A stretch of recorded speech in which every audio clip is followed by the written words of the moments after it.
Friends with benefits. Hello and welcome to another episode of the Shivam podcast. Today's episode is just for Gen Zs.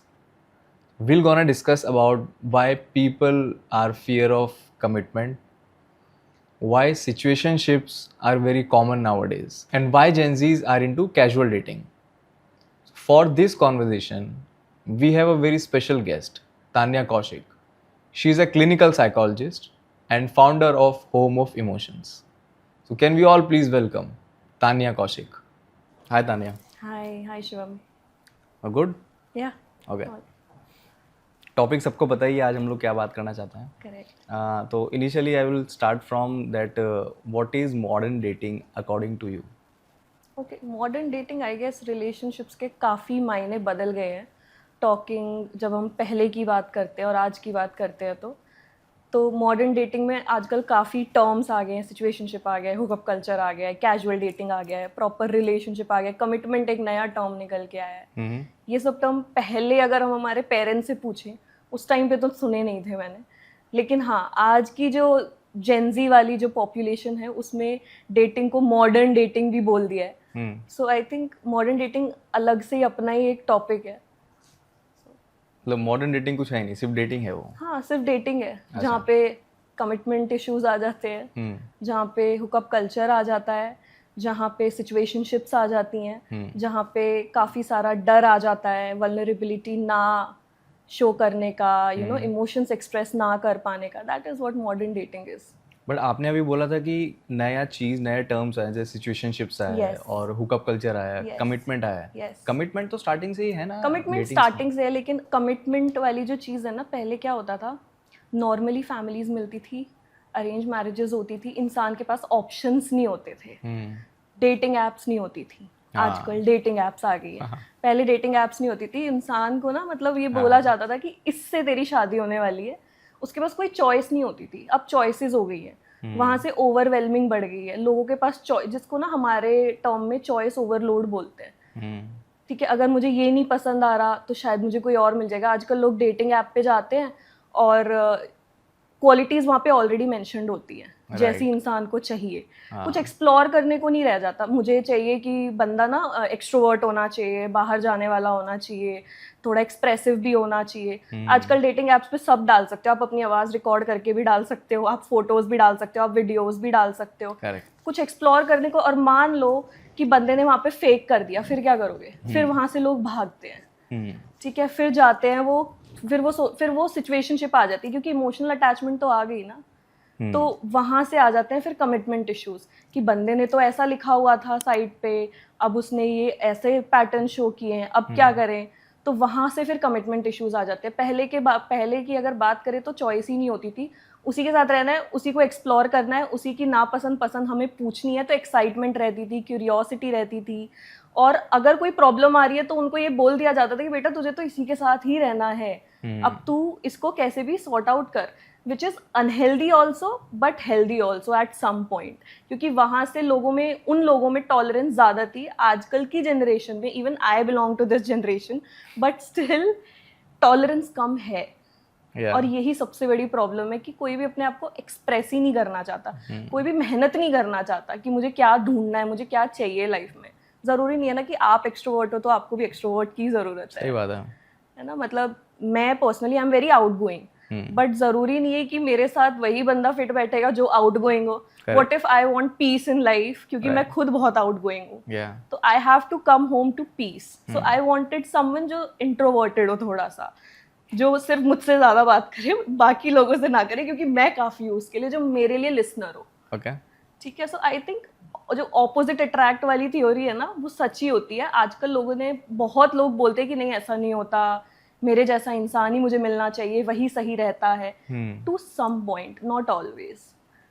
Truly, like from my perspective, from psychological perspective, I guess opposites वाली theory ही कहीं ना कहीं best होती है, क्योंकि आपको eight the and life में वही चाहिए होता है. अगर आप बहुत ज़्यादा इंट्रोवर्ट हो तो आपको एक्सट्रोवर्ट बेटर सूट करेगा, तो उनका ही रिलेशनशिप सही रहता है. एग्जैक्टली. आपको बाहर निकलना सिखाएगा. आप हमेशा इंट्रोवर्ट बन के रहोगे, इंट्रोवर्ट ही पार्टनर हो जाएगा, तो लाइफ में थ्रिल नहीं ना रहा. सही बात है, थ्रिल जरूरी है. एग्जैक्टली. अच्छा, ये हमने जो एपिसोड शूट कर रहे हैं ये पूरा जेनजीज के लिए ही है, सारी बातें इसमें जेनजीज के लिए होंगी, correct? You also know that. Correct. तो मैं पूछ रहा हूँ कि जो डेटिंग है ये इमोशनली एग्जॉस्टिंग और टायरिंग क्यों है आज के जेनजीज के लिए? एज आई टोल्ड यू, हम्म। भागते हैं जेंजीज, भागते क्यों हैं? कॉन्फ्रंट नहीं करना चाहते अपने इमोशंस को। उनको एक्चुअली क्या है ना, जनरेशन गैप आ गया है। पहले जो हमारे पेरेंट्स थे, जिस जनरेशन से वो बिलोंग करते थे और हम जिस जनरेशन से बिलोंग करते हैं, चाहे कितने ही अच्छे पेरेंट्स रहे हों, चाहे कितनी ही इमोशनल अवेलेबिलिटी दी गई हो, लेकिन कहीं ना कहीं वो गैप है, जिसकी वजह से ना मोस्टली जेंजीज आपको या तो एंशियस मिलेंगे या अवॉइडेंट मिलेंगे, और वो उसी चीज़ से भागते हैं। जो एंशियस होते हैं वो काफ़ी ज़्यादा क्लिंगी हो जाते हैं, जो अवॉइडेंट होते हैं वो अपने इमोशंस ही एक्सप्रेस करना नहीं जानते हैं। ओके। तो वो चीज़ आ जाती है, और इसीलिए उनके लिए ये जो डेटिंग है ना, ये इतनी एग्जॉस्टिंग हो जाती है कि मैं अपने आप को ज़्यादा एक्सप्रेस करूँगी तो सामने वाला समझेगा कि मैं डिपेंड हो रही हूँ, और अगर मैं बिल्कुल एक्सप्रेस नहीं करूँगी तो सामने वाला सोचेगा कि मैं तो कुछ एक्सप्रेस ही नहीं करी। वो जो स्ट्रेस आ गया है ना दिमाग पे कि हम अपने आप को एक्सप्रेस करें तो कैसे करें, वो चीज़। और एक्सप्रेशन बहुत ज़रूरी है रिलेशनशिप में, और इसीलिए ओवरवेलमिंग, अपने आप को वल्नरेबल ना दिखाना, स्ट्रॉन्ग बन के रहना, अपने सर्कल में ये दिखाना कि मैं तो एक अच्छे रिलेशनशिप में हूँ, उसका प्रेशर। आजकल सोशल मीडिया भी है तो वो भी दिखाना है कि I am in a happy relationship, भले ही अंदर से वो नहीं है। काफ़ी मूवीज़ भी आई हैं, आई गेस आई थिंक एक मूवी आई थी, खो गए हम कहाँ करके, एक मूवी आई थी अनन्या पांडे की नेटफ्लिक्स पे। बहुत अच्छे से उसमें शो किया गया है कि सोशल मीडिया की जो प्रेशर है ना, वो कैसे रिलेशनशिप और डेटिंग इश्यूज को इन्फ्लुएंस करती है। उसके चक्कर में she keeps showing on Instagram कि I am in a happy relationship and everything, but actually अंदर क्या चल रहा होता है ना, वो उसे ही पता होता है। Body shaming, family pressure, toxicity, वो तो कोई देख ही नहीं रहा है। इसलिए ये सब एग्जॉस्टिंग हो गया है फॉर जेंजीज, और सोशल मीडिया जेंजी के लिए बहुत इंपॉर्टेंट है। बहुत इंपॉर्टेंट है, उनके बिना नहीं रह सकते। उसके बिना नहीं रह सकते। अभी आपने डेटिंग ऐप्स की बात करी थी, तो ये जो डेटिंग ऐप्स हैं ये इमोशनली एग्जॉस्टिंग है या एक रिलेशनशिप को हेल्दी कर रहा है ये? दोनों चीज़ है। अच्छा, ओके। मतलब ऐसा नहीं है कि सबके लिए डेटिंग ऐप्स प्रॉब्लम रही है। ऐसे भी लोग हैं जिनको एक्चुअली ट्रू पार्टनर और सच्चा पार्टनर मिला है, और शादियां भी हुई हैं काफ़ी। बट इतना हेल्दी भी नहीं, क्योंकि as I told you about choice overload वाली जो थियरी है, वो यहीं से ही आ रही है कि ठीक है, मेरे को एक पार्टनर मिला जो मेरी तरह है, अब मुझे उस पार्टनर में जो मुझे इमोशनल अवेलेबिलिटी चाहिए वो नहीं है, ढूंढ लेती हूँ, क्या पता ऐसा भी कोई हो। फिर किसी बंदे ने लिखा हुआ है I am very emotionally understanding, और ये फिर मैं जाके उस पर टैप कर दूंगी। ऑप्शंस इतने आ गए हैं ना, फिजिकल को लेके, फिजिकल लुक्स को लेके, अपीयरेंस को लेके, और आपकी इमोशनल अवेलेबिलिटी को लेके, वो ऑप्शंस जो आ गए हैं ना, वो सबसे बड़ी प्रॉब्लम है। तो वहाँ पे dating apps is unhealthy that you have always something to lean on. You can not, फिर स्टेबिलिटी कहाँ से आएगी, और इसीलिए, लेकिन अच्छी भी है, तो दोनों चीज़ है। ऐसा नहीं है कि सिर्फ बुरी है, अच्छी भी है और बुरी भी है। चॉइस आपकी है कि आप उसको कैसे यूज़ कर रहे हो। और कमिटमेंट से क्यों डरते हैं लोग आजकल? लोग कॉन्फ्रंट नहीं करना चाहते अपने इमोशंस को, सामने वाले को ये नहीं दिखाना चाहते कि मैं यहाँ पे मुझे इम्प्रूव करना है। वीक नहीं कहूँगी, बट यहाँ पे मुझे इम्प्रूव करना है, ये दिखाना नहीं चाहते हैं लोग किसी को भी, किसी भी अपने पार्टनर को भी नहीं दिखाना चाहते। बट क्यों नहीं दिखाना चाहते? अगर वो रिलेशनशिप में है अपने पार्टनर के साथ, तो सारी चीज़ें हमें अपने पार्टनर के साथ ही डिस्कस करनी चाहिए ना। तो ये डर कहाँ से आ रहा है?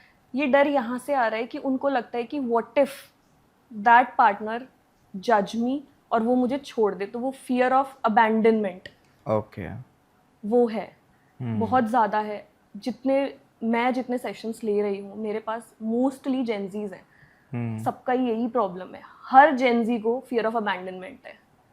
क्यों है फियर ऑफ अबैंडनमेंट? आता कहाँ से है? क्योंकि जिस तरीके से आपको बचपन से लेके आज तक, जिसको हम अटैचमेंट स्टाइल्स बोलते हैं, जैसे आपको परवरिश मिली है, जैसे आपको ग्रो अप किया गया है, अगर आपके पेरेंट्स बहुत ज़्यादा अवेलेबल रहे हैं, ठीक है, आपको कोई भी इनकंसिस्टेंसी नहीं रही वाइल ग्रोइंग अप, तो आपको अडल्ट रिलेशनशिप में आप वैसा ही बिहेवियर शो करते हो। ये थियोरी होती है अटैचमेंट स्टाइल्स की, कि आपको जैसे बचपन में परवरिश मिली है, आपको जैसे ग्रो किया गया है जिन इमोशंस के साथ, आप अपने अडल्ट रिलेशनशिप्स में, रोमांटिक रिलेशनशिप्स में, चाहे फ्रेंडशिप्स हो चाहे रिलेशनशिप्स हो, आप वैसे ही शो करते हो।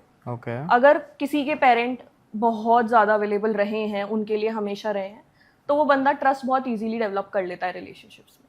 लेकिन अगर किसी के पेरेंट इनकंसिस्टेंट रहे हैं कि प्यार भी है कि बेटा हम तो तुम्हारे दोस्त हैं, हमसे बात किया करो, लेकिन जब बात करने जाते हैं वहाँ पे खेल ठप हो खत्म, जाता है, हाँ। ठीक है, तो वहाँ पे इनकंसिस्टेंसी आ गई। ओके। ये बिहेवियर बंदा बाद में शो करता है अपने रिलेशनशिप्स में, और इसी चीज से भागता है क्योंकि जिसपे उसने सबसे ज्यादा भरोसा किया, उसके पेरेंट, उन्होंने उसका भरोसा तोड़ दिया। वहां उसे अबैंडन फील हो गया कि मेरी बात मैंने इनको बताई और इन्होंने मुझे अबैंडन कर दिया, पनिश कर दिया या छोड़ दिया या जो भी है। अब वो बड़े होके उस चीज से डरने लगता है। इसीलिए वो, क्योंकि और अटैचमेंट भी आ जाता है पार्टनर से, तो वो ये सोचता है कि जब मेरे पेरेंट्स मुझे जज कर सकते हैं तो ये भी कर देगा। करेक्ट। तो ये एक सबसे ज्यादा तो कहीं ना कहीं ये अनक्लियर चल रहा है उनके दिमाग में। अनक्लियर, सिर्फ जेनजीज की एक ही प्रॉब्लम है, क्लैरिटी नहीं है। बट लेकिन क्लैरिटी नहीं है उनको रिलेशनशिप में, तब भी वो उस रिलेशनशिप में है क्यों? कंपेनियनशिप तो सबको अच्छी लगती है ना। ओके। कंपेनियनशिप तो सबको चाहिए, और इसी सबको रिलेशनशिप्स चाहिए। बिना रिलेशनशिप्स के बहुत बहुत रेयर लोग हैं जो रह सकते हैं। कंपेनियनशिप सबको चाहिए, ठीक है, भले ही वो उसको कॉन्फ्रंट करें ना करें, डजेंट मैटर, पर companionship is the main thing. Okay. Casual dating क्या होता है? कैजुअल डेटिंग बड़ा नया टर्म है, and casual dating is basically responsibility नहीं लेनी, अच्छा, लेकिन डेट करना है।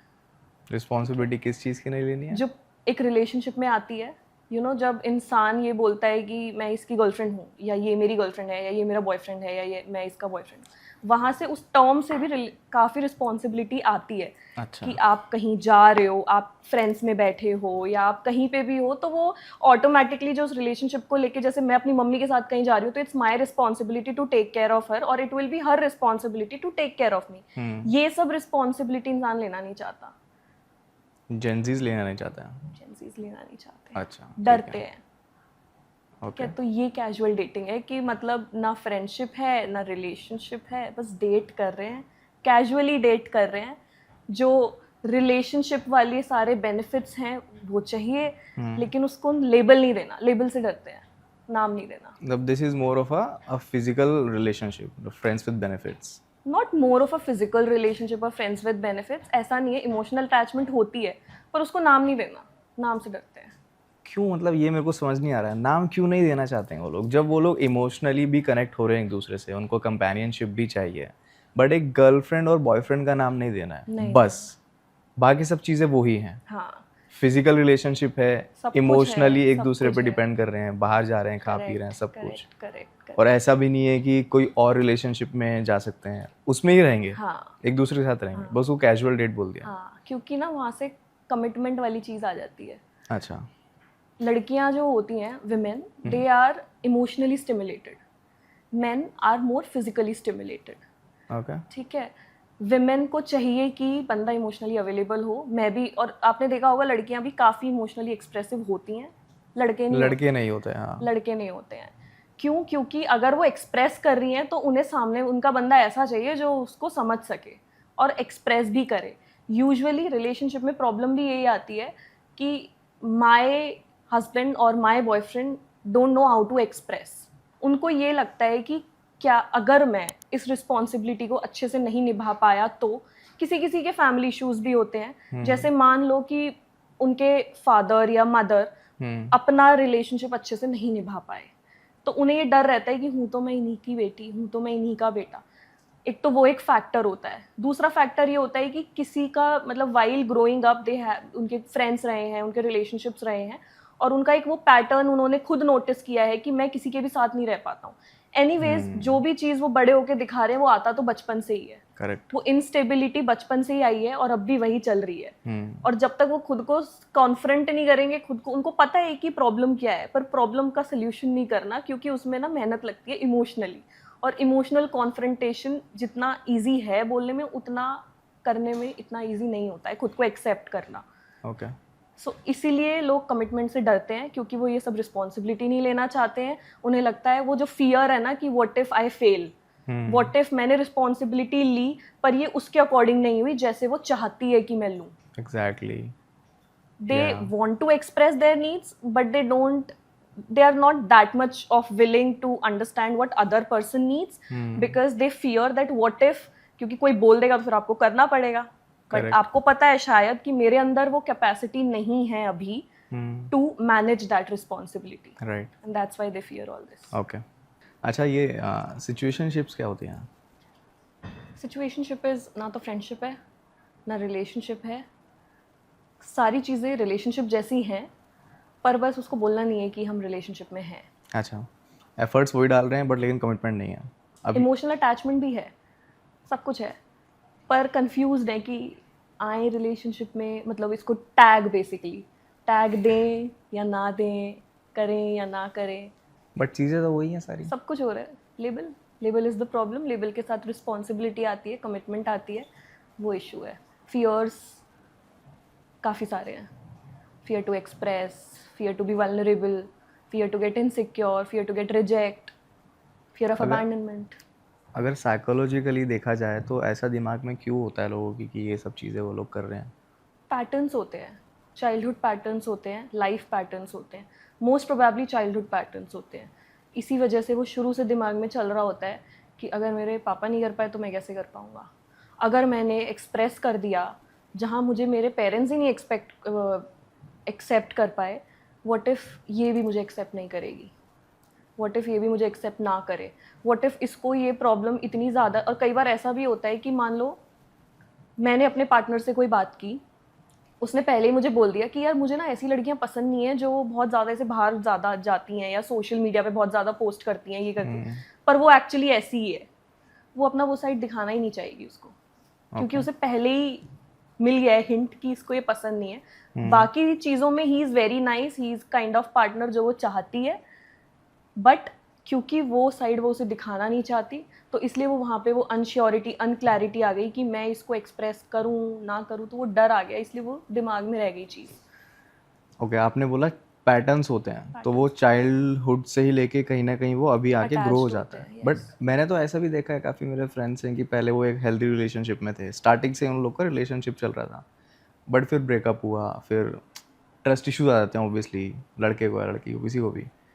उसके बाद फिर ये सिचुएशनशिप में आए, तो वो तो लेकिन बचपन से था ही नहीं, वो तो एक relationship may be a bad relationship, उसकी वजह से कि चलो टैग्स नहीं देना है या कमिटमेंट नहीं देना है, उसकी वजह से वो सिचुएशनशिप में आया वापस से. तो ये तो चाइल्डहुड है ही नहीं. ये चाइल्डहुड नहीं है, लेकिन हेल्दी रिलेशनशिप से बाहर क्यों निकले? अगर इतना हेल्दी रिलेशनशिप था तो बाहर क्यों निकले? कोई भी रिलेशनशिप हेल्दी होता है एक टाइम के लिए, उसके बाद तो अनहेल्दी हो जाता है वो. क्यों? क्योंकि मे बी जो पैटर्न्स वहाँ पे, हेल्दी पैटर्न्स जो थे, वो उसके लिए अनफेमिलियर हैं, उसने देखे ही नहीं कभी, वो उसके लिए नॉर्मल नहीं है, और मे बी उसको चाहिए कि कुछ तो फेमिलियरिटी हो, कुछ तो कंफर्ट जोन हो, वो उसके लिए नया है. उसको हेल्दी नहीं लग रहा शायद. हमको देखने में लग रहा है कि वो हेल्दी है, शायद जो उसका पार्टनर है उसके लिए वो बहुत हेल्दी है, बट व्हाट इफ जो आपका फ्रेंड है या जो भी है जिसने, व्हाट इफ उसके लिए वो चीज़ फेमिलियर नहीं है, या उसकी हेल्दी की डेफिनेशन अलग है, या उसके लिए हेल्दी है लेकिन उसको उसमें कंफर्ट नहीं मिल रहा. क्योंकि जब हम बचपन से देखते आ रहे हैं ना, अनस्टेबिलिटी, क्लैरिटी नहीं है चीज़ों में, ये नहीं है, तो हमें ना उस चीज़ की आदत हो जाती है. हम उस जोन से, क्योंकि हमें वो चीज़ें हैंडल करनी आती हैं. हेल्दी रिलेशनशिप भी काफ़ी कन्फ्यूजन लेके आते हैं उस इंसान के लिए जो यूजुअली काफ़ी कंफ्यूज रिलेशनशिप्स में पला बड़ा है. आदत नहीं है उसको, इसीलिए शायद वो हेल्दी रिलेशनशिप से निकल गया, नोन नहीं था उसके लिए वो पैटर्न. तो ये जो सिचुएशनशिप्स होती हैं, क्या एक रिलेशनशिप से हेल्दी होती? नहीं नहीं. नहीं, एक रिलेशनशिप से हेल्दी नहीं होती. वो उसको उस स्टेट में रहने की आदत हो जाती है इंसान को. बट क्या कभी ऐसा होता है कि initially the both are deciding to not get into a relationship, let's start with the situationship, हाँ, उसके बाद फिर वो लोग रिलेशनशिप में डिसाइड जाते करेंगे हैं? कि हमें रिलेशनशिप में आना है या नहीं आना है. हाँ. ये चीज़ तो बहुत होती है ना आजकल, कि पहले देखते हैं कैसा चलता है, अगर सही चल गया तो हम रिलेशनशिप में आ जाएंगे. फिर वहाँ पे वो hit and trial and testing method वो प्रॉपर होता है कि पर एक चीज़ जो वो तब भी नहीं कर पाते कि वो वहाँ वल्नरेबल नहीं हो पाते, क्योंकि उन्हें पता है कि maybe I am still confuse that this one is not going to be my future और द फॉर एवर पार्टनर. तो उसके आगे वो अपना पूरी तरह से वल्नरेबिलिटी शो नहीं कर पा रहे, और जहाँ आप कंप्लीटली वल्नरेबल नहीं हो पा रहे, क्या गारंटी है कि वो आगे सेफ होगा? क्या गारंटी है? तो वो सिचुएशनशिप ही यूजुअली हेल्दी नहीं है. रह जाती है और हेल्दी नहीं है. एंग्जाइटी भी क्रिएट कर देती है सिचुएशनशिप काफ़ी ज़्यादा. कैसे? अनस्टेबिलिटी तो एंजाइटी क्रिएट करती है, या फिर ओवर थिंकिंग कि मैं इसको चांस दूँ ना दूँ, व्हाट इफ, अभी तो सही है, व्हाट इफ आगे ख़राब हो जाए। कमिटमेंट से यही रिस्पॉन्सिबिलिटीज़ आती है ना कि अगर ख़राब भी हो गया तो कमिटमेंट से इंसान सीख जाता है कि मुझे ऐसे हैंडल करना है।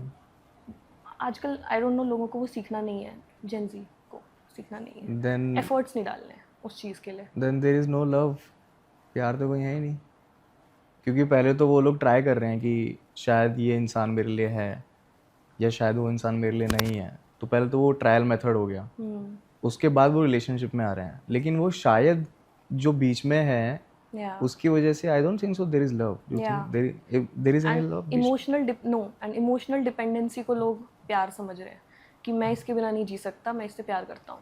करेक्ट। ऐसा थोड़ी होता है, बल्कि प्यार तो आपको जीना सिखाता है, सामने वाले को भी स्पेस देता है जीने के लिए, आपको भी स्पेस देता है जीने के लिए।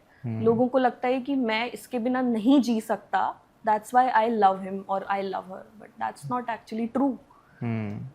Myth of all the Gen Zs. मतलब इमोशनल डिपेंड है एक दूसरे के ऊपर बहुत ज़्यादा। Okay, now there is a situation, दो पार्टनर्स हैं, अभी तक ये दोनों एक दूसरे के ऊपर इमोशनल डिपेंडेंट हैं, लेकिन फिर कुछ कुछ झगड़ा हो रहा है, लड़ाइयाँ हो रही है, वो एक अनहेल्दी वे में जा रहा है रिलेशनशिप या सिचुएशनशिप, जो भी बात कर रहे हैं हम। किसी भी एक पार्टनर को लग रहा है कि यार अब मेरे इमोशंस ये हैंडल नहीं कर पा रहा है या कर पा रही है, शायद ये इमोशंस कोई और हैंडल कर सकता है या कर सकती है, तो वो जो शिफ्ट हो सकता है इमोशंस का, हाँ, इधर से उधर, बिल्कुल हो सकता है, बहुत जल्दी हो सकता है। इसीलिए लोग चीट भी कर लेते हैं कि सब कुछ अच्छा है रिलेशनशिप में, लेकिन जो चीज़ समझनी चाहिए मेरा पार्टनर वही नहीं समझ रहा है। चीट क्यों करते हैं लोग?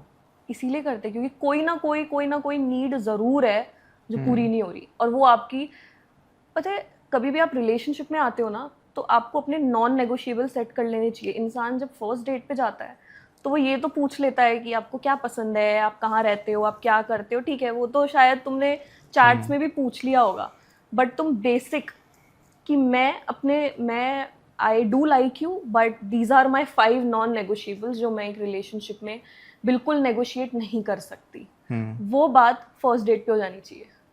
लाइक मेरे पास जो भी क्लाइंट्स हैं जो रिलेशनशिप इश्यूज़ के साथ आते हैं, मैं उन्हें एक तो अटैचमेंट थियोरी समझाती हूँ, एक मैं उन्हें नॉन नेगोशिएबल्स लिस्ट करवाती हूँ कि ऐसी 5 चीज़ें बताओ जो आप नेगोशिएट नहीं कर सकते। अगर उनमें से एक भी सामने वाला पूरा नहीं कर पा रहा तो भाग जाओ, नहीं है ये बंदा आपके लिए। 5 चीज़ों के अलावा आप एडजस्ट कर सकते हो, कोई प्रॉब्लम नहीं है, वो 5 चीज़ें हैं, उसके अलावा भी आप, अगर आपकी कोई एक्सपेक्टेशन है तो वहाँ आप थोड़ा कॉम्प्रोमाइज़ एडजस्ट कर सकते हो, क्योंकि हर रिलेशनशिप में वो होता है, ज़रूरी होता है। लेकिन अगर उन 5 चीज़ों में से एक में भी आपको नेगोशिएट करना पड़ रहा है, मूव ऑन। ओके। क्योंकि वो 5 चीज़ें जो ज़रूरी हैं आपके लिए, जो होता है ना, नीड, लॉयल्टी, काइंडनेस, रिस्पेक्ट, बहुत बेसिक 5 चीज़ें, अगर वही इंसान आपकी पूरी नहीं कर पा रहा है तो फिर वो एक्सपेक्टेशंस पूरी कैसे करेगा? तो आप पूछ लो ना फर्स्ट डेट पे, आपके ऐसे कोई नॉन नेगोशिएबल है जो आपको चाहिए ही रिलेशनशिप में? Very easy question to ask at your first date. Okay. एक रिलेशनशिप टॉक्सिक भी हो सकती है? हाँ, बहुत सारी रिलेशनशिप्स टॉक्सिक होती हैं। क्या रीजंस होते हैं वो टॉक्सिसिटी का रिलेशनशिप के अंदर? ये डिपेंड करता है कि इंसान चाहता क्या है अपने रिलेशनशिप से। अगर इंसान को चाहिए कि मैं चाहता हूँ कि मेरा कंट्रोल रहे इस रिलेशनशिप में, ठीक है, कि मैं कंट्रोल करूँ, मैं इस बंदे को प्यार करता हूँ और मैं चाहता हूँ ये ऐसे ही रहे जैसे मैं चाहता हूँ, तो पावर वहाँ पे चीज़ आ गई कि मेरी ही बात मानेगी। या तो उसने, वो बचपन से उसको बहुत ज़्यादा अटेंशन मिली और उसे उस चीज़ की आदत है और इसलिए उसने अपने रिलेशनशिप में भी वो चीज़ डाल दी है, या फिर उसे बिल्कुल ध्यान नहीं दिया गया बचपन से, उस पर बिल्कुल अटेंशन नहीं मिली है, लेकिन यहाँ अपने पार्टनर पे जब वो कोई बात बोलता है तो उसकी पार्टनर उसकी बात मान लेती है, जहाँ उसको वो हिट मिलती है, किक बोलते हैं ना जिसको, यार इतना बढ़िया लगता है कोई अगर मेरी बात माने, तो उस चीज़ की फिर आदत हो जाती है, वहाँ से चीज़ें टॉक्सिक होने लगती हैं। ओके। पावर, कंट्रोल, मैनिपुलेशन आ जाता है, गैस लाइटिंग आ जाती है, ये सारी चीज़ें आ जाती हैं और रिलेशनशिप टॉक्सिक होता चला जाता है। बट उनको पता है कि ये रिलेशनशिप टॉक्सिक है, तब भी रिलेशनशिप को क्यों नहीं छोड़ सकते हैं या छोड़ नहीं पाते हैं? क्योंकि उस रिलेशनशिप में ना आपको बीच बीच में प्यार भी मिलता रहता है, पर प्यार तो कहीं है ही नहीं। जो उनकी लैंग्वेज है प्यार, हम देख रहे हैं थर्ड पर्सन, तो हमारे लिए तो नहीं है कुछ भी, पर उनको उनकी लैंग्वेज, लव बॉम्बिंग बोलते हैं ना, वो उनके लिए प्यार क्या है। होता है love bombing? Love bombing is basically कि मैंने किसी को थप्पड़ मारा और फिर मैंने उसके बाद उसको फ्लावर्स, चॉकलेट्स और बहुत सारी चीज़ें, गिफ्ट्स ला के दे दी, और उसको लग रहा है यार ये मुझसे कितना प्यार करता है, भले ही थप्पड़ मारा लेकिन इसने ला के तो दिया ना मुझे, इतना मेरे बारे में तो सोचता है ना, उस चीज़ की आदत लग जाती है। बट उसने पहले थप्पड़ मारा, वो जो बाद में वो इतने सारे गिफ्ट्स लाके दे रहा है, क्या वो उसके लिए कर रहा है या उसको गिल्ट हो रहा है कहीं पे कहीं कि मैंने उसको थप्पड़ मारा ये कि मैं अपना मैनिपुलेशन है। गिल्ट हटाऊं? नहीं, ये मैनिपुलेशन है। उसे पता है कि दिस गर्ल इज इमोशनल, इसको बनाया जा सकता है बेवकूफ, ठीक है, इसीलिए गिल्ट भी होता है थोड़ा थोड़ा, लेकिन गिल्ट पे काम नहीं करते लोग जो टॉक्सिक होते हैं। वो उनको पता है कि यहीं पे मेरा सिक्का चल रहा है, ओके। तो मैं इसे कैसे जाने दे सकता हूँ? पूरी दुनिया में अगर कोई मेरी बात सुन रहा है तो मैं उसे क्यों जाने दूँ? उसे पता है कि ये कहाँ ही जाएगी, आइसोलेट कर देते हैं। तो ये जो मैनिपुलेशन है, क्या वो लड़का ही लड़की के साथ करेगा या लड़की नहीं, भी लड़के के लड़की भी साथ कर करती सकती है, है? आजकल तो केसेस भी आ रहे हैं। अच्छा। तो ठीक है। तो ओके। लड़कियां भी करती हैं यार, तो मैनिपुलेशन तो कोई भी कर सकता है। क्या इसको हम लोग नार्सिसिस्ट पर्सनालिटी बोल सकते हैं? ट्रेट्स और पर्सनालिटी में फ़र्क होता है। ट्रेट्स बोल सकते हैं, ज़रूरी नहीं है कि जिसको ट्रेट्स है वो पर्सनालिटी भी हो। ओके। पर्सनालिटीज जहाँ पे लैक ऑफ एम्पथी आ जाता है, एंटाइटलमेंट की आदत दिख जाती है। ट्रेट्स में यूजुअली ऐसा नहीं है कि एम्पथी बिल्कुल भी नहीं है, एम्पथी होती है। ओके।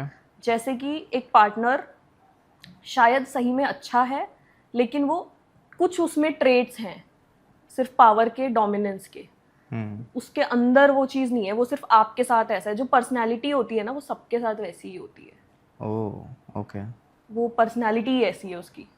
ट्रेट्स होते हैं जो कुछ कुछ बातों में शो करते हैं कि ये ग्रैंडियोसिटी दिखा रहे हैं, डोमिनेशन दिखा रहे हैं, पावर दिखा रहे हैं। लेकिन पर्सनैलिटी वाले तो 24 घंटे ऐसे रहते हैं कि मैं ही भगवान हूँ, मेरी बात नहीं मानोगे तो तुम्हारी दुनिया बर्बाद हो जाएगी। ओके।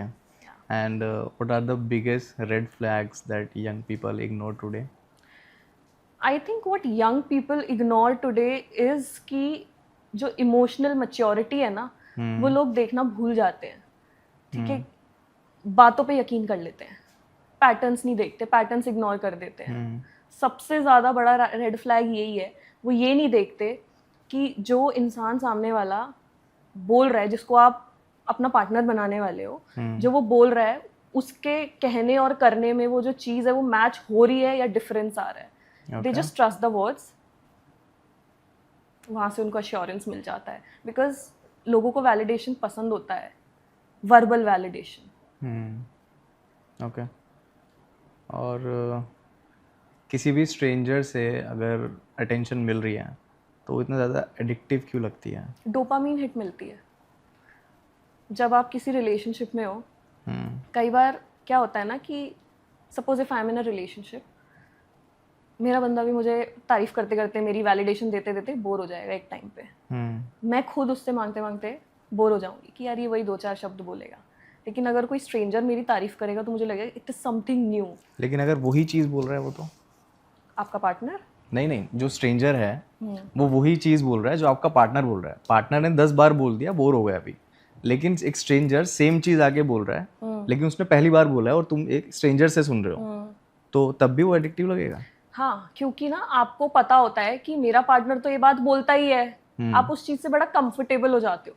लेकिन कोई बाहर वाला बोलेगा तो आपको ना बहुत ज़्यादा हिट मिलेगी डोपामीन की, जिसको हम बोलते हैं, और अश्योरेंस मिलता है कि अगर इसने भी बोला है, बाहर वाले ने भी बोला है, तो सच में मैं शायद ऐसी हूँ। ओके। तो जो वो आप किसी के साथ कंफर्टेबल हो, वहाँ से आपको डोपामीन हिट कैसे मिलेगी? डोपामीन हिट तो हर नई चीज़ से मिलती है ना, एकदम से स्टिमुलेशन, एकदम से ग्रेटिफिकेशन। वो आपको वहाँ कैसे मिलेगा जहाँ आप सालों से हो? वो तो बाहर से ही मिलेगा। लेकिन वो सेम चीज़ बोल रहा है और वो तुम्हारा पार्टनर है, तब भी नहीं, वहाँ से तो ठीक है, वहाँ से सुकून है, ठीक है, ये तो बोलेगा ही, पर बाहर वाला भी सेम चीज़ बोल रहे हैं, वहाँ से हिट आई है। Okay, strange. Let's call it dopamine hit, वो बाहर से ही मिलती है। ठीक है, डोपामाइन हिट बोलते हैं इसको। और बैकअप ऑप्शंस क्यों ले रखते हैं लोग? Choice overload again.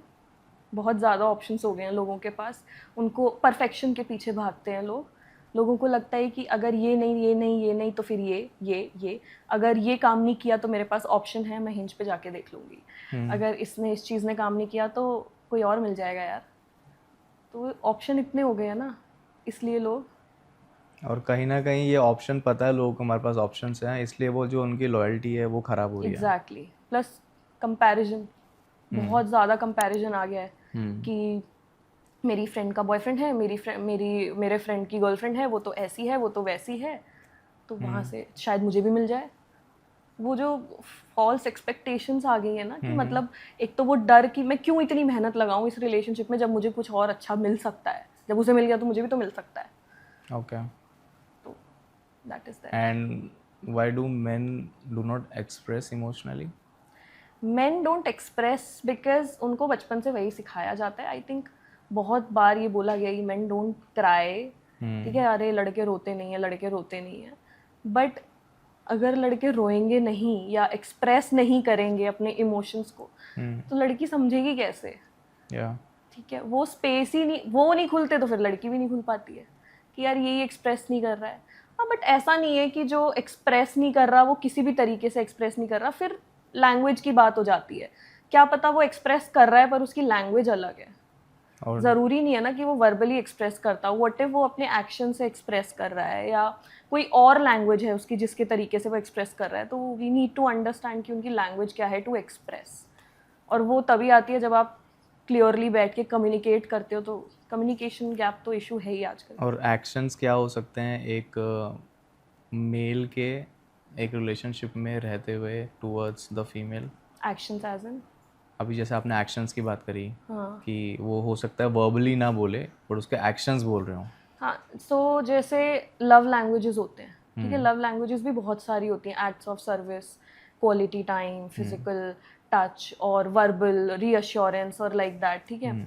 तो ऐसे ही एक्शंस भी होते हैं। क्या पता उसको क्वालिटी टाइम चाहिए तभी वो एक्सप्रेस कर पाएगा और वो उसको इनफ मिल नहीं रही है, ठीक है। क्या पता वो अपने एफर्ट से एक्सप्रेस करता है उसको क्या चाहिए। व्हाट इफ वो अपने एफर्ट से एक्सप्रेस कर रहा है कि मुझे भी ऐसा कुछ चाहिए, बट वो कम्युनिकेशन गैप आ जाता है। वी डोंट आस्क कि आप ऐसा क्यों कर रहे हो, हम बस उसको एंजॉय करते हैं कि ठीक है सामने वाला हमारे लिए एफर्ट डाल रहा है, बट पूछना भी चाहिए कि अगर आप ऐसा कर रहे हो तो क्यों कर रहे हो, like is it your love language और there is something behind going on in your mind, you want to share something. हम वो स्पेस नहीं देते हैं और फिर हम एक्सपेक्ट करते हैं कि हमें स्पेस मिले।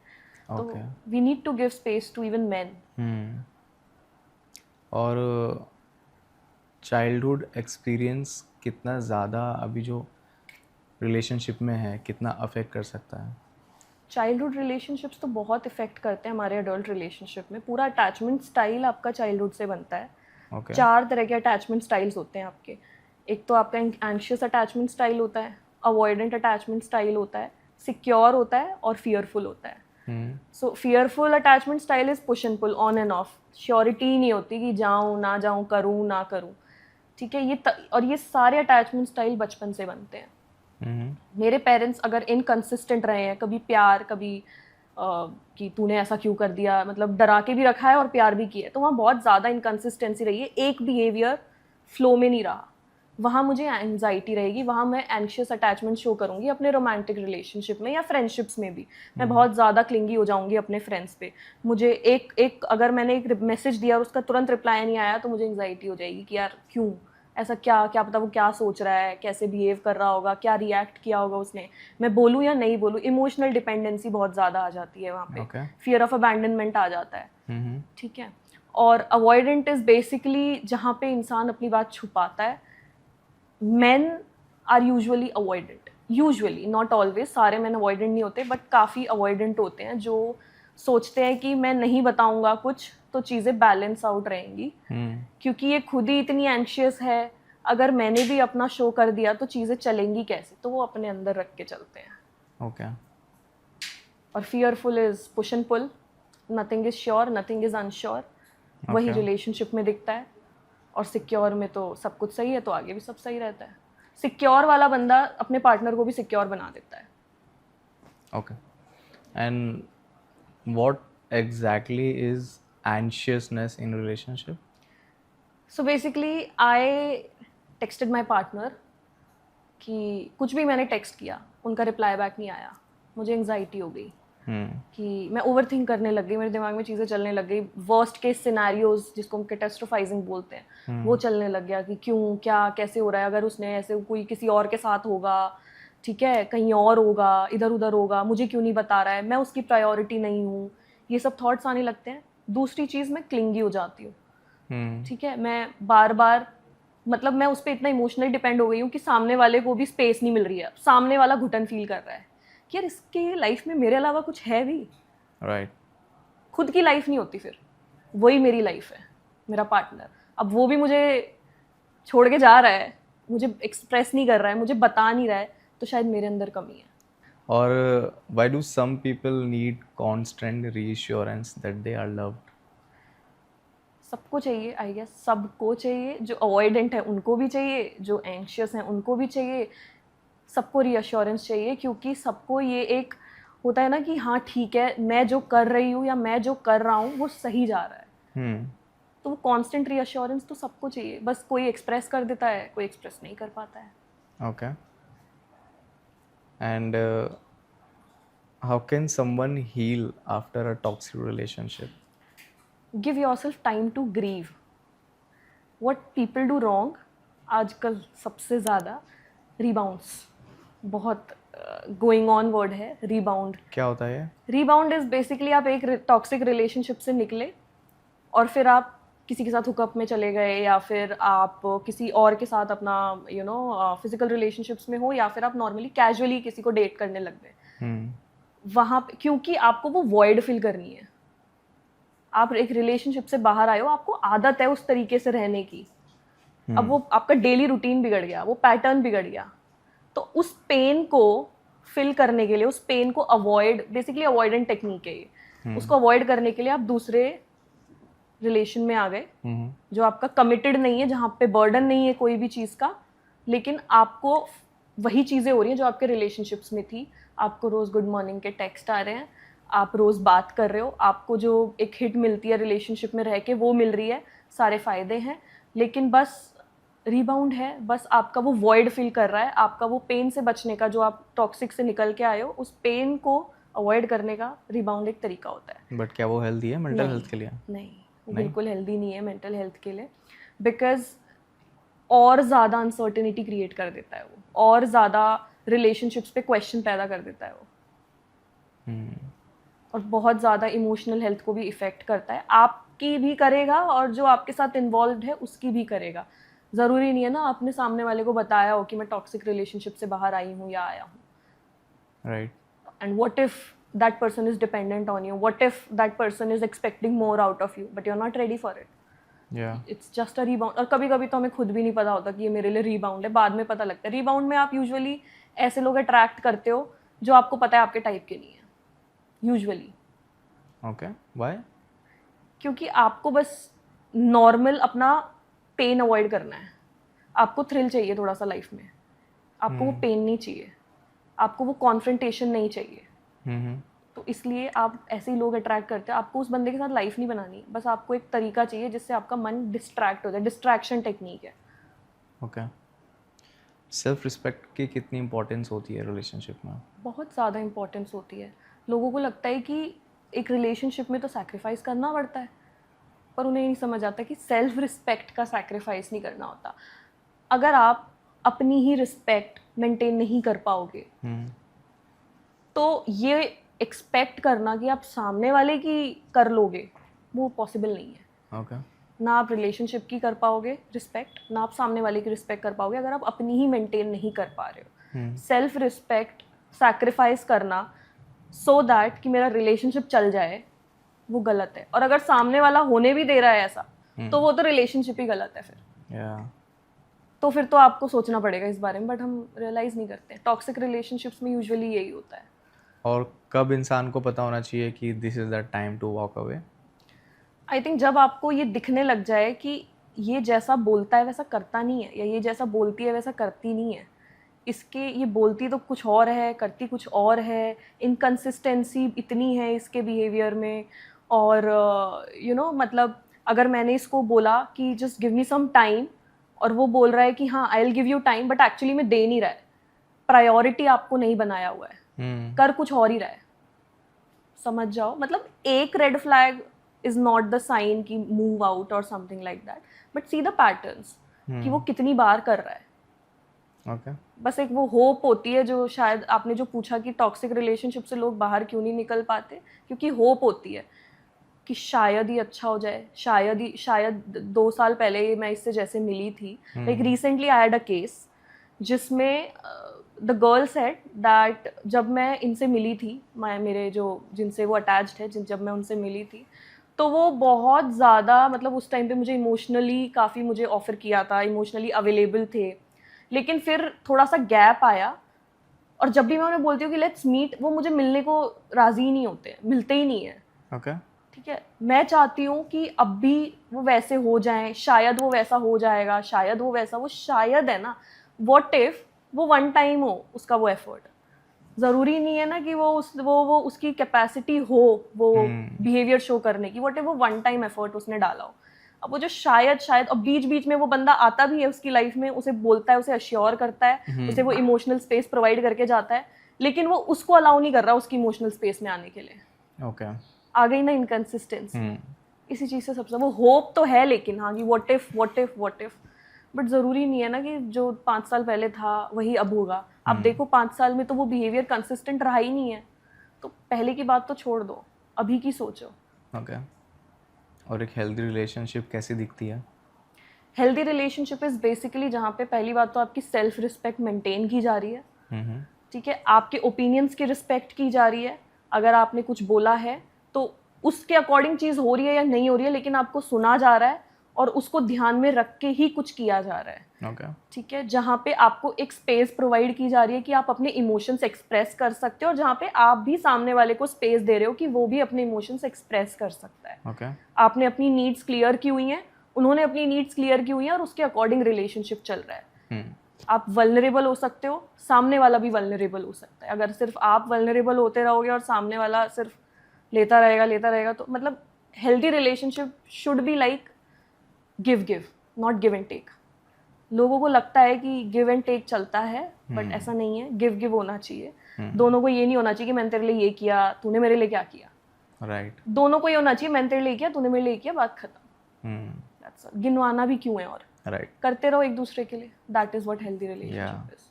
And do you think being single is far better than being with someone कि तुम confused भी हो उसके साथ? ऑब्वियसली, जिसके साथ आपको श्योरिटी नहीं है, वहाँ पे आपको ओवर थिंकिंग होगी, आपको एंग्जाइटी होगी, आपकी अनसर्टेनिटी बढ़ेगी। So it's better to be single and explore life, explore yourself, realize करो कि शायद you are struggling with someone, take help, grieve करो, अपने आप को टाइम दो वो ग्रीव करने का, जिसकी वजह से आप फुली अपने आप को अलाउ नहीं कर पा रहे हो to come into a relationship, and then enter into some new relationship. Okay. What if, like कल ही मेरा एक सेशन था जहाँ पे I said to one of my client कि व्हाट इफ आप एक टॉक्सिक रिलेशनशिप से आए हो, she came out from a toxic relationship जहाँ पे उसने शादी तक की उम्मीदें सेट कर ली थी, एंड वो उससे बाहर आई थी, and now she is into another partnership.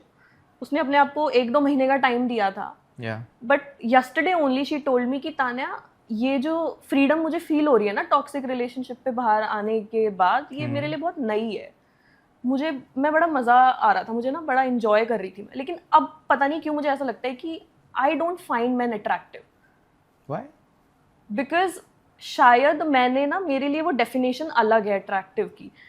मेरे को वो चाहिए जो मेरे लिए इमोशनल एफर्ट्स डाले, पर मैं अभी रिसेंटली, मैंने उसको फिर ये बोला कि अभी आप रिसेंटली टॉक्सिक रिलेशनशिप से बाहर आए हो, आपने अपने आप को वो फ्रीडम एक्सपीरियंस करने का टाइम दिया ही था कि कोई और आ गया। अब मान लो मैंने कोई टॉय खरीदा है, या मैंने कोई चीज़ खरीदी है, या मैंने कोई कपड़ा खरीदा है नॉर्मल, ठीक है, जब तक मेरा उससे मन नहीं भर जाएगा तब तक मैं उसे किसी को दूंगी थोड़ी। मेरी बहन भी मुझसे मांगेगी कि मेरे को आप ये दे दो, तो मैं उसे मना कर दूंगी कि पहले मुझे पहनने दे, जब मेरा मन हो जाएगा तब तू ले लियो। तब मैं अपना स्पेस, अपना कपड़ा या कुछ भी उससे शेयर करना चाहूँगी। सेम इज़ विद दैट, जब आप एक टॉक्सिक रिलेशनशिप से बाहर आए हो, आपके लिए वो जो स्पेस है, वो जो फ्रीडम है, वो भी नई नई है। अपने जार को फुल करो, अपनी हैप्पीनेस को ऊपर तक लाओ, अपना सेल्फ लव ऊपर तक लाओ, जो आपका सेल्फ वर्थ, सेल्फ एस्टीम सब क्रश कर दिया गया था टॉक्सिक रिलेशनशिप में, उसको भरो। 6 महीने लगे, 1 साल लगे, कुछ भी लगे, जब तक आपका उससे मन ना भर जाए और आप खुद को ये ना बोलो कि यार अब मैं शायद लाइफ में बहुत खुश हूँ, आई वॉन्ट समवन जिसके साथ मैं ये स्पेस अब शेयर कर सकूँ, ओके, तब आप न्यू रिलेशनशिप में जाओ, तब आप फुल्ली कॉन्फिडेंट हो। ओके। तो आपने टॉय से एक रिलेशनशिप कंपेयर कर दिया। हाँ, क्यों नहीं हो सकता? मतलब ओनरशिप तो आ जाती है ना खुद की, खुद का ध्यान रखने की। सेल्फ केयर तो यहीं से ही आता है ना। अगर कोई चीज़ मेरी है, मैं तो मेरी हूँ ना, टॉय तो मेरा है ना, पहले मैं खुद की लाइफ को एक्सप्लोर करूँगी और फिर मैं देखूंगी कि अभी मैं उस चीज़ के लिए रेडी हूँ, अभी मैं वो टॉय या मेरी लाइफ में किसी को दे सकती हूँ, किसी के साथ शेयर कर सकती हूँ, वो स्पेस किसी को दे सकती हूँ या नहीं दे सकती हूँ। Okay. And why do people cheat in healthy relationship also? कुछ ना कुछ तो है जो बाहर उन्हें मिल रहा है लेकिन उस रिलेशनशिप में नहीं मिल रहा है। There is some need which is unmet. कुछ तो है, भले ही सब कुछ अच्छा है लेकिन कुछ तो है जो नहीं पूरा हो रहा है और उन्हें बाहर मिल रहा है। ओके। तो इसलिए they prefer cheating. Do you think that Gen Zs are emotionally weaker than before? No, I think Gen Zs are more smarter than anyone else, but clarity की जो लैक है ना, उसकी वजह से वो थोड़ी सी चॉइसेस में गड़बड़ कर देते हैं यूजुअली। अभी मतलब देखा जाए तो जेंजीज बहुत वोकल हैं। अगर उनको पता है कि वो रेडी नहीं है तो वो बोल देते हैं अपने पार्टनर्स को, मैं रेडी नहीं हूँ, तुझे सिचुएशनशिप में रहना है तो तू रह, वरना तू जा। पार्टनर्स भी तो जेंजी है ना, फिर करेक्ट, ट्राई कर लेते हैं। तो वो चीज़ है। और इतने सारे ऑप्शंस होने के बाद क्या ये जो ऑप्शंस हैं, क्या ये ऐसा एक इंसान को इनकेपेबल ऑफ कमिटमेंट के लिए प्रिपेयर कर रहे हैं? कैपेसिटी तो सब में है ओके, कि कमिटेड हो सके, कमिटमेंट दिखा सके, पर उस कैपेसिटी को एक्सप्लोर करना, उसके अंदर जो एफर्ट्स डालने हैं वो एक्सेप्टेंस और कॉन्फ्रंटेशन होते हैं, वो लाना थोड़ा मुश्किल है जेंजीज के लिए। क्योंकि इमोशंस को लेके वोकल तो हैं लेकिन वल्नरेबल होने के लिए तैयार नहीं है, एक्सेप्ट करने के लिए तैयार नहीं है। एंड आई होप कि ये बहुत जल्दी चेंज भी हो जाए, बट हाँ, ये एक चीज़ है जिसकी वजह से। And do you think this hookup culture is damaging emotional intimacy? हाँ, इट इज़ या अ लॉट। मतलब ऐसे नहीं बोल सकते कि कंप्लीटली, मतलब हर किसी के लिए हुकअप कल्चर, मतलब किसी किसी के लिए तो चल भी रहा है, इट्स फाइन, जब तक वो चीज़ उस पर हावी नहीं हो रही है। लेकिन जब आपको लगे, कभी कभी ना, मतलब हुकअप कल्चर की भी आदत हो जाती है, लत जिसको बोलते हैं ना, एडिक्शन, वो हो जाता है। और एडिक्शन तो फिर किसी भी चीज़ का अच्छा नहीं है। तो अगर आपको ये लग रहा है कि मुझे इसकी लत लग गई है और मैं इस चीज़ के बिना नहीं रह पा रहा हूँ, that is the right time to work on yourself, take therapy, move on, accept that fact कि हाँ, ये चीज़ मुझ पर हावी हो रही है। क्योंकि फिर वो आपको आपके इमोशंस पे वर्क करने का टाइम ही नहीं देगी अगर आप उसी में लगे इन्वॉल्व रहोगे या उसी में इतना ज़्यादा एंगेज रहोगे तो। और थेरेपी लेनी है तो तानिया जी से लेना प्लीज़। यस। ठीक है, लास्ट क्वेश्चन ये रहेगा कि what is that one truth that Gen Zs needs to hear right now? Truth is that आप कितना ही भाग लो इमोशनल एफर्ट डालने से, एक्सेप्ट करने से, कॉन्फ्रेंट करने से, लेकिन अगर आपको हेल्दी रिलेशनशिप चाहिए तो ये सारी चीज़ें एट द एंड आपको फेस करनी ही पड़ेगी। चाहे आप सिचुएशनशिप में आ जाओ, चाहे आप हुकअप में आ जाओ, चाहे आप कैजुअली डेट कर लो, लेकिन जब आप हेल्दी रिलेशनशिप में आओगे ना, तो एक पॉइंट के बाद उसमें भी झगड़े होंगे और आपको बैठ के सुलझाने पड़ेंगे। आपको आपकी वल्नरेबिलिटी दिखानी पड़ेगी, सामने वाला भी आपको दिखाएगा, आपको उसे एक्सेप्ट करना पड़ेगा। ये सब होगा। If there are highs there are lows, so prepare that. अपने आप को उस चीज़ के लिए प्रिपेयर करना ही पड़ेगा आपको। आप कितना ही भाग लो, at the end healthy relationship वही होता है। ओके। बहुत सारी ना मिसअंडरस्टैंडिंग्स भी होती हैं रिलेशनशिप में। फॉर एग्जांपल, अगर उसको किसी भी चीज़ से अपने पार्टनर से दिक्कत हो रही है तो वो उससे ना क्लियर करके मे बी वो अपने फ्रेंड्स से बात करेंगे, और जो फ्रेंड्स उनको एडवाइस दे रहे हैं वो उसको ही एडवाइस को सही मान लेंगे। हो सकता है उसको पता नहीं रिलेशनशिप में क्या चल रहा है, बट वो एडवाइस दे रहे हैं और वो एडवाइस उन रिलेशनशिप के लिए अनहेल्दी भी हो सकती है। बिल्कुल हो सकती है। मतलब रिलेशनशिप में तो आप हो ना, आप पार्टनर से क्लियर करो ना, आप फ्रेंड से जिसने देखा नहीं है बंदे को, जो शायद इतने अच्छे से नहीं जानती है जितना आप जानते हो, वो कैसे अच्छी एडवाइस दे सकती है? मतलब, पर ये ऐसा इसलिए करते हैं क्योंकि जो उनके फ्रेंड्स होते हैं ना, वो खुद सोच रहे हैं उसको वैलिडेट करते हैं, ठीक है, उनको वही सुनना होता है कि मैं सही सोच रही हूँ ना, एंड फ्रेंड्स आर लाइक हाँ सही सोच रही हूँ, क्योंकि उनको पता तो है नहीं एक्चुअली हो क्या रहा है, ना उन्हें जानने में इंटरेस्ट है। पूरी कहानी सुनने के बाद भी वो जनरल ओपिनियन देते हैं कि अगर कोई ऐसा करता तो मैं तुझे ये एडवाइस देती, तो तू ये कर। ओके। और वो उसके थॉट पैटर्न के साथ अलाइन कर जाती है, जो और उसको वो बोलते हैं ना रीअश्योरेंस, वहां से वैलिडेशन मिल जाता है उसके थॉट्स को कि हाँ शायद यही चाहती हूँ मैं। But this is unhealthy. Yeah. You are living that relationship. You know that guy more than anyone else right now. So go there, clear that. Again, communication gap. सबसे बड़ी चीज़, सबका आंसर यही है. Gen Zs needs to learn communicating to each other. Stop hiding. Start talking. अच्छा, ये mentally और psychologically one sided love कैसे काम करता है? So basically, one-sided love is about ready to put all the efforts one can put in relationship for someone जो उनसे प्यार नहीं करता, जो वो efforts नहीं डालना चाहता जो वो डाल रहे हैं। ओके। ठीक है, सो पूरा mentally and emotionally investing yourself for someone जो ready ही नहीं है आपके साथ आने के लिए। exhausting हो जाता है, बहुत ज़्यादा draining हो जाता है, कई बार harmful हो जाता है, कई बार लोग एक्सेप्ट कर लेते हैं कि the partner, the other person is not ready to put efforts, so let it be. कुछ लोग ये एक्सेप्ट करके मूव ऑन कर जाते हैं, दे आर एक्चुअली हैप्पी कि वो सामने वाला इंसान अपनी लाइफ बहुत खुशी से जी रहा है। I except that fact because I love her और आई लव हिम। बट कभी कभी हार्मफुल हो जाता है, मेंटालिटी थोड़ी सी स्टॉकिंग की तरफ चली जाती है, ऑब्सेशन आ जाता है, एक्सेप्ट नहीं कर पाते हैं और परेशान करने की धमकियाँ देते हैं, थ्रेट्स देते हैं, और उन्हें लगता है कि अगर वो उनसे प्यार करते हैं, भले ही वन साइडेड है, तो उनका सामने वाले पे पूरा हक है, विदाउट केयरिंग कि वो भी सेम चीज़ फील कर रहा है या नहीं कर रहा है। तो obviously this effects your mental health a lot. Disaster हो रहा है बाद में वो। Yes. Okay, super, thank you so much for coming. Thank you so much, thank you for this opportunity. Thanks. Thank you.